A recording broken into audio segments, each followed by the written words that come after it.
नमस्कार विद्यार्थी मित्रांनो, स्टडी फ्लो कोर्सेस मध्ये आपलं पुन्हा एकदा सर्वांचं स्वागत आहे. मित्रांनो, आज आपण बीटेक अंतर्गत येणारा एक इंजिनिअरिंग मधील कोर्स पाहणार आहोत, जो आहे बीटेक सायबर सिक्युरिटी. हा कोर्स काय आहे, याच्यामध्ये काय शिकवलं जातं, कोणी हा कोर्स चूज करायला पाहिजे, याचा सिलेबस काय, सर्व डिटेल्स आणि सर्व प्रश्नांची उत्तरे तुम्हाला या व्हिडिओमध्ये मिळणार आहे. त्याच्यामुळे हा व्हिडिओ एंड पर्यंत पहा आणि चॅनलवर जर नवीन असाल तर सबस्क्राईब नक्कीच करा. So let's begin.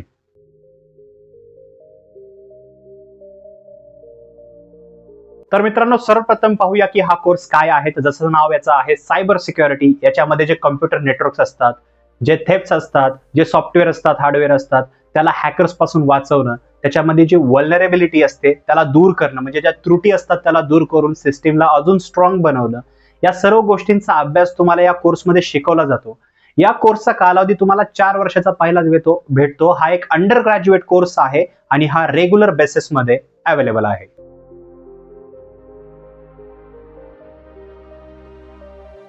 तर मित्रांनो, आता आपण या कोर्सची शैक्षणिक पात्रता पाहणार आहोत की जर तुम्हाला या कोर्ससाठी ऍडमिशन घ्यायचं असेल तर याची एलिजिबिलिटी म्हणजे शैक्षणिक पात्रता काय लागते. जर तुम्ही ठरवलं असेल की या कोर्सला तुम्हाला ऍडमिशन घ्यायचं आहे तर सर्वप्रथम तुम्हाला तुमची 12th पास करणे गरजेचे आहे. तुम्हाला त्याच्यामध्ये मॅथ हा विषय कंपल्सरी असलाच पाहिजे, कारण मॅथ शिवाय तुम्ही इंजिनिअरिंगच्या क्षेत्रामध्ये ऍडमिशन घेऊ शकत नाही. मिनिमम तुम्हाला 50 to 60% मार्क जरी असले 12th मध्ये, तुम्हाला इझिली या कोर्ससाठी ऍडमिशन मिळू शकतं. बाकी तुम्ही जर इतर प्रवर्गातून येत असाल, जसं SC, ST, OBC, EWS या प्रवर्गातील उमेदवार असाल तर तुम्हाला अतिरिक्त याच्यामध्ये सूट सुद्धा दिली जाऊ शकते.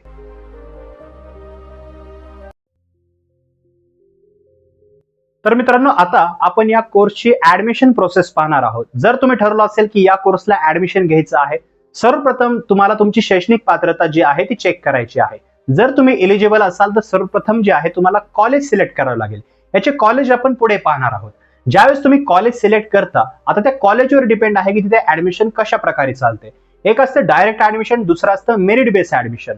डायरेक्ट ऍडमिशन मध्ये काय असतं की तुम्ही तुमची 12th पास केलेली आहे, त्या मार्क्सच्या बेसिसवरच तुम्हाला जी टक्केवारी पडलेली असते त्या बेसिसवर तुम्हाला डायरेक्टली ऍडमिशन मिळते. That's it. तुम्हाला तुमचे 10वी 12वी तसेच डोमासाईल जेही इम्पॉर्टंट डॉक्युमेंट्स असतात ते सबमिट करावे लागतात आणि आफ्टर पेइंग द फी तुमचं ऍडमिशन जे असतं ते कन्फर्म होतं. दुसरा तर असतं जे मेरिट बेस्ड ऍडमिशन असतं. याच्यामध्ये ज्या महाराष्ट्राच्या बाहेरच्या युनिव्हर्सिटीज आहेत तिथे एंट्रन्स एक्झाम ठेवली जाते. ही एंट्रन्स एक्झाम जी असते ती कॉलेज लेवलची असते, म्हणजे कॉलेज स्तरावरची असते. तुम्ही 11वी 12वी मध्ये जो सिलेबस अभ्यासलेला आहे त्या बेसिसवरच तुमची परीक्षा घेतली जाते. ही परीक्षा जी असते ती आपल्या स्टेटमध्ये होते. जर तुम्हाला बाहेरच्या स्टेटमध्ये जायचं असेल तर ती तुमच्या जी होम टाउन असते जवळपास तिथंच एक्झाम घेतली जाते, किंवा तुम्ही प्रॉक्टेड मेथड पद्धतीने ही परीक्षा ऑनलाईन पद्धतीने तुमच्या कॉम्प्युटर किंवा लॅपटॉपवर देऊ शकता. या परीक्षेमध्ये तुम्हाला मेरिटमध्ये यावं लागतं आणि आफ्टर दॅट तुमची जी सीट असते ती सिक्युअर होते. आफ्टर पेइंग द फी तुमचं जे ऍडमिशन असतं ते कन्फर्म होतं. त्या ऍडमिशन प्रोसेस पाहिली तर तुम्हाला ती direct as well as merit based admission process पाहायला मिळते.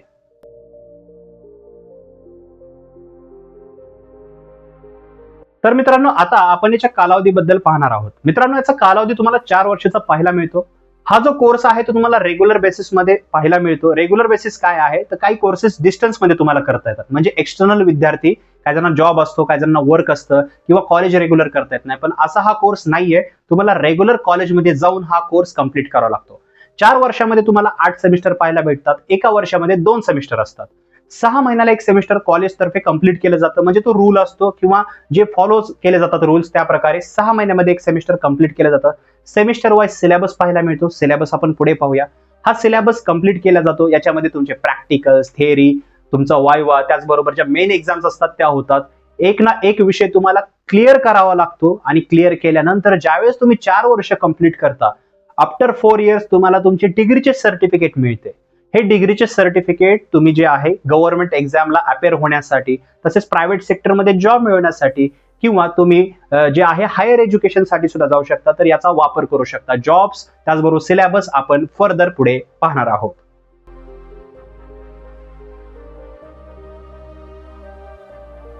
तर मित्रांनो, आता आपण याच्या कॉलेजेस बद्दल शॉर्ट मध्ये पाहणार आहोत. महाराष्ट्रामध्ये तुम्हाला तुमच्या जवळपास सुद्धा खूप सारे कॉलेजेस पाहायला भेटू शकतात शहराच्या ठिकाणी, जिथे हा कोर्स ऑफर केला जातो. थोडा युनिक कोर्स आहे, त्याच्यामुळे तुम्हाला जे शोधायचं असेल तर तुम्ही स्क्रीनवर जे कॉलेजेस आहेत ते पाहू शकता. याच्यामध्ये पुण्यामध्ये DY पाटील कॉलेज आहे, तसंच PICT कॉलेज आहे, मुंबईमध्ये कॉलेज ऑफ इंजिनिअरिंग आहे. बरेच गव्हर्नमेंटचे जे कॉलेजेस आहेत इथे हा कोर्स जो आहे तो ऑफर केला जातो. फर्दर जर तुम्हाला महाराष्ट्राच्या बाहेर हा कोर्स करायचा असेल तर तुम्हाला वेगवेगळ्या युनिव्हर्सिटीज आहेत, जसं DU म्हणजे दिल्ली युनिव्हर्सिटी आहे, कोलकाता युनिव्हर्सिटी आहे, कोइंबतूर युनिव्हर्सिटी आहे. तर या युनिव्हर्सिटीमध्ये हा कोर्स ऑफर केला जातो. तुम्हाला चूज करायचा आहे, कारण महाराष्ट्रामध्ये जर पाहिलं तर तुम्हाला फीस थोडी कमी पाहायला भेटेल. महाराष्ट्राच्या बाहेर जर पाहायला गेलं तर तुम्हाला एंट्रन्स एक्झाम पण द्यावी लागेल, प्लस तुम्हाला फी पण थोडी हायर पाहायला भेटू शकते. याची फी जी असते ती तुम्ही वार्षिक ॲज वेल ॲज सेमिस्टर वाईज पाहू शकता. हे कॉलेजवर डिपेंड असतं, त्याच्यामुळे कॉलेज ज्यावेळेस सिलेक्ट करत आहात तिथलं फी स्ट्रक्चर वगैरे तुम्ही पाहिला पाहिजे. याची बाकी जी माहिती आहे ती डिस्क्रिप्शनच्या मी फर्स्ट लिंक मध्ये दिलेली आहे, तिथे क्लिक करून तुम्ही याची जी कॉलेज लिस्ट आहे किंवा ऍव्हरेज फी तसेच याची जी सेमिस्टर पद्धत आहे यांची अधिक माहिती रीड करू शकता.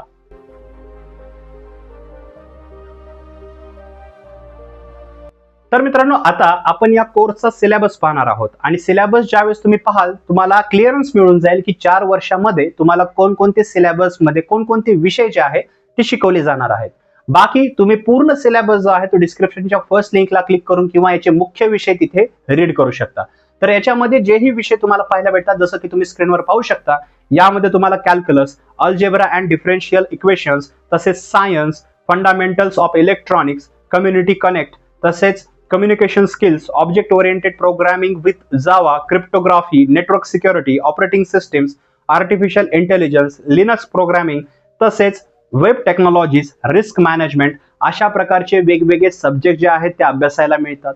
आता मित्रांनो, हे जे मी सब्जेक्ट सांगितलेले आहेत ते ओनली 30 to 40% आहेत. पूर्ण सिलेबस रीड करण्यासाठी या व्हिडिओला पॉज करून तुम्ही पूर्ण सिलेबस इथेच रीड करू शकता किंवा डिस्क्रिप्शन मध्ये मी लिंक जी दिलेली आहे तिथे लिंकवर जाऊन तुम्ही याचे मुख्य विषय किंवा सिलेबस जो आहे तो रीड करू शकता. ज्यावेळेस आपण या सब्जेक्टवर फोकस करतो त्यावेळेस आपल्याला इथं काय पाहायला मिळतं, याच्यामध्ये आर्टिफिशियल इंटेलिजन्स तसेच जे प्रोग्रामिंग लँग्वेजेस आहेत जसं जावा किंवा पायथन लँग्वेजेस असतात तर या लँग्वेज तुम्हाला पाहायला भेटतात, याचा अभ्यास असतो. तसंच ऑपरेटिंग सिस्टीम्स आहेत, सॉफ्टवेअर यांना कसं सिक्युअर केलं जातं, क्रिप्टोग्राफी सारखे विषय आहेत, इन्क्रिप्टेड डेटा कसा असतो, त्याला इन्क्रिप्ट कसं ठेवलं जाऊ शकतं, त्याला सिक्युअर कसं केलं जाऊ शकतं.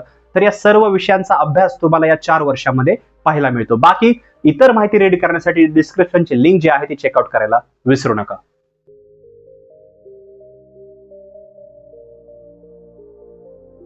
तर मित्रांनो, आता पाहणार आहोत की हा कोर्स केल्यानंतर तुम्हाला पुढील संधी काय पाहायला मिळतात. जर तुम्ही ऍडमिशन सक्सेसफुली घ्याल, ही डिग्री कंप्लीट कराल तर पुढे तुम्ही काय करू शकता. तर तुम्हाला 3 प्रकारच्या संधी पाहायला मिळतात. चौथी पण संधी असते, पण 3 संधी आपण पाहूया. सर्वप्रथम आहे हायर एज्युकेशन. तर बघा, हा बीटेकचा कोर्स आहे. तुम्ही ज्यावेळेस 4 वर्ष कंप्लीट करता तुम्ही ऑटोमॅटिकली पोस्ट ग्रॅज्युएशन पुढे करू शकता. हे तुमची चॉईस आहे. तुम्ही पुढे एमटेक करू शकता किंवा ME पण करू शकता. तुम्हाला हा जो कोर्स असतो तो महाराष्ट्रामध्ये, महाराष्ट्राच्या बाहेर, आपल्या पूर्ण देशामध्ये किंवा देशाच्या बाहेर सुद्धा हा कोर्स करता येतो. पण हे तुमच्यावर डिपेंड आहे. तुमच्या डिसिजन्स, तुमचे जे स्किल्स आहेत त्याच्यावर डिपेंड आहे. तुमचे रिसोर्सेस मॅटर करतात, पैसे मॅटर करतात, त्यावर डिपेंड आहे. हे जे डिसिजन्स असतात ते तुम्ही ज्यांनी हा कोर्स केला आहे किंवा तुमच्या पॅरेंट्सशी विचारून किंवा स्वतःशी विचार करून की हा कोर्स तुम्ही पुढे अजून स्किल तुम्ही अनलॉक करायचे आहेत का, शिकायचं आहे का, हायर पॅकेजेस तुम्हाला मिळू शकतात, तर तुम्ही ह्या गोष्टीचं डिसिजन जे आहे ते घेऊ शकता आफ्टर कम्प्लिटिंग दिस कोर्स. सेकंड तुमच्याकडे ऑप्शन आहे गव्हर्नमेंट जॉब प्रिपरेशन. तर बघा, गव्हर्नमेंटचे खूप सारे सेक्टर्स आहेत. तिथे जे आहे गव्हर्नमेंटच्या ज्या एक्झाम्स निघतात वेगवेगळ्या, तर तिथं तुम्ही अपेअर होऊ शकता. तिथे डिग्रीची पर्टिक्युलर ह्या डिग्रीवरच्या बेसिसवर सुद्धा वेगवेगळ्या गव्हर्नमेंट जॉब्स असतात, ते तिथे तुम्ही अप्लाय करू शकता, त्याचा अभ्यास करू शकता आणि तुम्ही एक डिसेंट गव्हर्नमेंट जॉब सुद्धा मिळवू शकता. जर ह्या जॉब्स तुम्हाला भेटत नाहीये तर तुम्ही जे आहे प्रायव्हेट सेक्टरमध्ये सुद्धा जाऊ शकता. पण गव्हर्नमेंट सेक्टरचं असं आहे की तुम्हाला त्याचं प्रिपरेशन जे आहे ते पहिल्यापासून चांगलं ठेवावं लागेल, प्लस काही अतिरिक्त अभ्यास सुद्धा पाहायला भेटतो. गव्हर्नमेंट एक्झाम्स पाहिल्यानंतर आपल्याला वेगवेगळे विषय पाहायला मिळतात जे इंजिनिअरिंगच्या बाहेरचे असतात, तर त्यांचाही अभ्यास तुम्हाला ठेवावा लागेल. आणि प्रायव्हेट सेक्टरमध्ये जॉब पाहिले तर प्रायव्हेट सेक्टरमध्ये वेगवेगळे ऑर्गनायझेशन्स, वेगवेगळे कंपनीज आहेत जिथे तुम्हाला जॉब दिला जातो आणि कोणकोणत्या प्रकारच्या जॉब आहेत ते पाहूया. तर रिक्रुटर जे आहे ते तुम्हाला पाहायला भेटतात. त्याच्यामध्ये सिक्युरिटी अनालिस्ट सारख्या पोझिशन्स आहेत, security architect, security software developer, crypto analyst, security engineer, cartographer, तसेच सिक्युरिटी कन्सल्टंट अशा प्रकारच्या ज्या आहेत त्या जॉब्स आहेत. आता याच्यामध्ये ऑर्गनायझेशन्स कोणत्या, ह्या जॉब कुठे मिळू शकतात, IT सेक्टरमध्ये, बँकिंग, फायनान्शियल सेक्टर्स, तसेच गव्हर्नमेंट सेक्टर्स आहेत. तर या ठिकाणी जे आहे तुम्हाला या जॉब ज्या आहेत त्या दिल्या जातात किंवा प्रोव्हाइड केल्या जातात. तसेच तुम्ही निम सरकारी जे जॉब्स असतात याचे सुद्धा नोटिफिकेशन निघतात, तर ते सुद्धा तुम्ही जॉईन करू शकता. पण तिथे जे असतात तिथे तुम्हाला गेटची एक्झाम द्यावी लागते किंवा काही ज्या एक्झाम्स असतात तिथे रिक्वायरमेंट असते, तर ते तुम्हाला पर्टिक्युलर पाहावी लागेल. त्याची रिसर्च करावं लागेल. जसा जसा हा कोर्स कराल किंवा तुम्ही माहिती घेत राहाल, जसं जसं तुम्ही एक एक 2-2 वर्ष याच्यामध्ये द्याल, तर तुम्हाला या गोष्टींचा जो अंदाज आहे किंवा जी माहिती आहे ती ऑटोमॅटिकली मिळून जाईल. तर मित्रांनो, संधी अशा प्रकारच्या तुम्हाला ज्या आहेत त्या पाहायला मिळतात. अधिक माहितीसाठी लिंक चेकआउट करायला विसरू नका.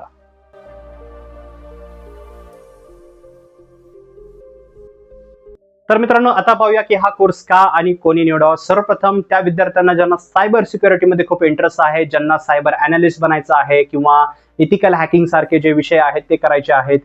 ॲज वेल ॲज कॉलेज चालू असताना तुम्हाला इतर कोर्स जे असतात, जसे समजा जावा प्रोग्रॅमिंग आहे किंवा जे पायथन लँग्वेजेस आहेत, अशा प्रकारचे जे लँग्वेज शिकण्याचा तुम्हाला इंटरेस्ट असेल तर नक्की हा कोर्स तुमच्यासाठीच डिझाईन केलेला आहे. बाकी ज्या विद्यार्थ्यांना याच्यातलं टेक्निकल नॉलेज नाहीये, माहित नाही की या गोष्टी कशा वर्क करतात किंवा याच्यामध्ये करिअर नाही करायचं, तर सिंपल ऑप्शन आहे तुमच्यासाठी. तुम्ही इंजिनिअरिंगच्या क्षेत्रामध्येच तुम्हाला डिग्री निवडायची आहे, तर आपली प्लेलिस्ट तुम्ही चेक करू शकता. तिथे वेगवेगळे जे इंजिनिअरिंगचे कोर्स आहेत ते आम्ही तुमच्यासाठी टाकत आहोत. त्या इंटरेस्टनुसार तुमचा कोर्स जो आहे तो चूज करू शकता. सर्वप्रथम इंजिनिअरिंगच्या विषयाबद्दल पाहिलं तर इंजिनिअरिंग ऑलरेडी खूप हार्ड असते. याच्यामध्ये मॅथमॅटिक्स, फिजिक्स वगैरे अशा विषयांचा समावेश असतो. त्याच्यामुळे इंजिनिअरिंग चूज करताना हे लक्षात ठेवा की तुम्हाला सर्व विषय क्लिअर करावे लागतात.